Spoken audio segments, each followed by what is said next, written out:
रंजना कभी ब्रश नहीं करती थी। उसे कितनी बार उसके माँ बाप ने डांटा, लेकिन उसका कोई असर उस पर होता ही नहीं था, जिस कारण से उसके दांत पीले पीले हो जाते हैं। शादी के बाद अरे बहू, वैसे तो तुझ में कोई कमी नहीं है, पर तेरे दांत इतने पीले कैसे हैं बेटा? कैसे मतलब? कोई सर्जरी थोड़ी ना कराई है। वो तो क्या है ना, मैं ब्रश नहीं करती थी तो पीले हो गए। अब क्या करूं? आप कहें तो लाल करवा लूं या फिर काले? यार ये क्या है, क्यों माँ से लड़ रही हो? लड़ रही हूँ? अरे मैं लड़ रही हूँ या ये बोल रही है कि दांत पीले हैं, पीले। अरे तपस्या थोड़ी ना की है इन्हें पीले करने के लिए। बकायदा ब्रश नहीं किया है 20 साल तक, तब जाकर। छी, कैसी बात कर रही हो? ये उस वक्त तो पीले नहीं थे जब हम लोग तुम्हें देखने आए थे। अरे तब साफ करवा लिया होगा डेंटिस्ट के पास जाकर। अब देखो कैसे पीले पीले लग रहे हैं। रंजना सास की तरफ गुस्से से देखती है। फिर शुरू हो गई पीले पीले पीले। अरे पीले तो तब भी थे जब मेरे हाथ का रसगुल्ला उड़ा उड़ा कर खा रही थी और बोल रही थी, लड़की नहीं गुणों का खजाना दे रहे भाई साहब आप। खैर, अब वो लोग करते भी तो क्या करते, पीले दांत वाली बहू पल्ले पड़ी थी तो झेलना तो था ही। एक दिन कीर्तन में रंजना गाना गा रही थी। अरे कमला बहन, माँ का द्वार है, यहाँ तो सब शुद्ध होकर आते हैं, फिर अपनी बहू को ब्रश भी नहीं करवाती तुम। दूर से पीले पीले दांत भक्ति में बाधा उत्पन्न कर रहे हैं।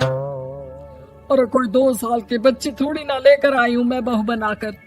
अच्छी खासी लड़की है, अरे कैसे करवाऊं ब्रश? ये तो उसे खुद करना चाहिए ना। अब माँ बाप तो इसके जैसे तैसे निपटा दिए, ये नहीं सोचा कि सास कैसे संभालेगी। सास बहू को लेकर घर आ जाती है, लेकिन सोच लेती है कि अब इसे लेकर कहीं नहीं जाएगी। अगले रोज बहू कहती है, अरे क्या हो गया, मंदिर नहीं जाना क्या? कीर्तन का वक्त हो रहा है। मेरी मधुर वाणी से कान्हा जी जागते हैं और सोते हैं। आप तो जानती है ना उनकी भक्ति में कितना मन लगता है मेरा। वो क्या है ना, तबीयत ठीक नहीं लग रही है मेरी, आराम करूंगी मैं। तबीयत ठीक नहीं लग रही? अभी तो मिथुन के गाने पर नाच रही थी आप, और अब बोल रही है कि तबीयत ठीक नहीं लग रही। अरे भक्ति में मन लगा लो सासू माँ, ऊपर जाना है, क्या मुंह दिखाओगी आप? हाँ? सास को बहू की बात पर गुस्सा आ जाता है। मैं क्या मुंह दिखाऊंगी, इसकी चिंता तो ना कर, समझी? अपने मुंह की चिंता कर, जो ये पीले पीले दांत लेकर हर जगह पहुंच जाती है। पता है लोग कितना मजाक बनाते हैं। ना जी ना, मैं नहीं जाना कहीं तेरे साथ। तो ये बात है, कोई ना, मत जाओ, मैं अपने कमरे में ही बैठकर भक्ति कर लूंगी। ऊपर वाला दांत थोड़ी ना देखता है, मन देखता है, भावना देखता है। और अरे बस बस, तू सब कुछ दिखा, बस ये सफेद चमकदार दांत ना दिखाना किसी को, है?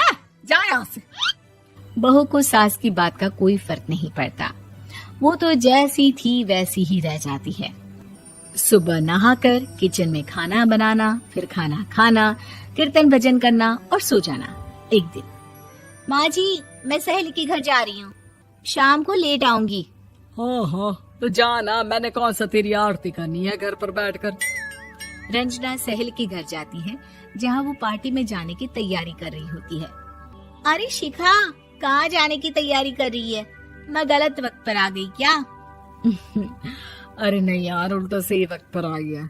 मैंने ये साड़ी और ज्वेलरी निकाली है यार, शाम को इनके ऑफिस की एक पार्टी में जाना है। बताना कैसा लग रहा है ये सब? नहीं यार, इस ड्रेस के साथ तो वो वाली ज्वेलरी अच्छी लगेगी। हाँ हाँ सही बोल रही है, मैंने ध्यान ही नहीं दिया। वैसे तो हमेशा से मस्त फैशन सेंस रखती है। तो बड़ा जाती होगी ना पति के साथ पार्टी में। रंजना कुछ नहीं बोलती, बस सोचती है कि यार काश ये बात सही हो जाती, पर मैं क्यों नहीं जाती पार्टी में? क्या इन लोगों की कोई पार्टी होती नहीं होगी? रंजना घर आती है और रात में पति से सवाल करती है, एक बात बताइए, आप मुझे किसी पार्टी में क्यों नहीं ले जाते? क्या आपकी यहाँ ऑफिस में पार्टी नहीं होती? पति बेचारा क्या कहता कि दांत पीले हैं तुम्हारे इसलिए। अरे कोई पार्टी होती नहीं हम लोगों के ऑफिस में, तो कहाँ से लेकर जाऊं? और मार्केट, मॉल, कहीं वीकेंड घूमना, कहीं तो।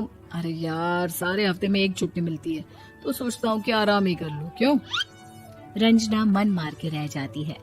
पहले कभी सास के साथ मंदिर जाया करती थी, लेकिन वो भी सास ने ले जाना बंद कर दिया। घर बैठी बैठी रंजना बोर हो जाती है।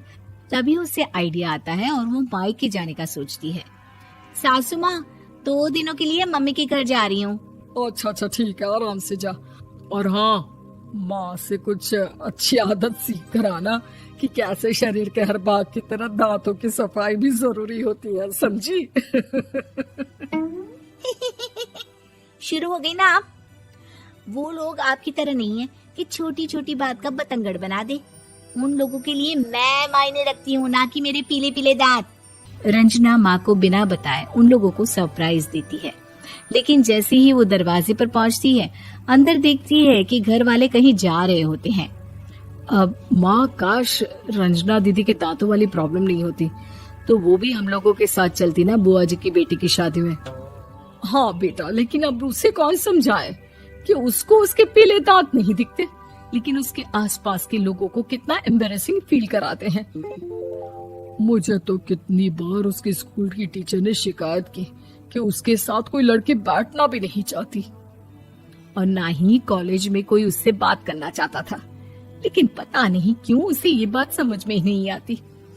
कोई कमी नहीं है उस लड़की में, बस यही कि दांत पीले हैं। वो तो भला हो जीजा जी और उनकी माँ का, जो दीदी को जैसी है वैसे ही रखा हुआ है। रंजना को अपने घर वालों की बात सुनकर बहुत दुख होता है। वो सोचती है कि वो क्या करे, लेकिन फिर वो सीधा डेंटिस्ट के पास जाती है, अपने दांत चमकाती है और कसम खाती है कि वो रोज ब्रश करेगी। अरे क्या हो गया? तुम तो 2 दिनों के लिए गई थी ना? पर कोई ना, अच्छा है, चलो आ गई तो। रंजना सास के सामने आकर खड़ी हो जाती है और पूरी स्माइल करती है, उसके चमकदार दांतों को दिखाती हुई। हैं? चले मंदिर? माँ, मुझे माफ कर दीजिए, मैंने आप लोगों को बहुत एम्बैरेसिंग फील करवाया। मैं आज से रोज ब्रश करूंगी।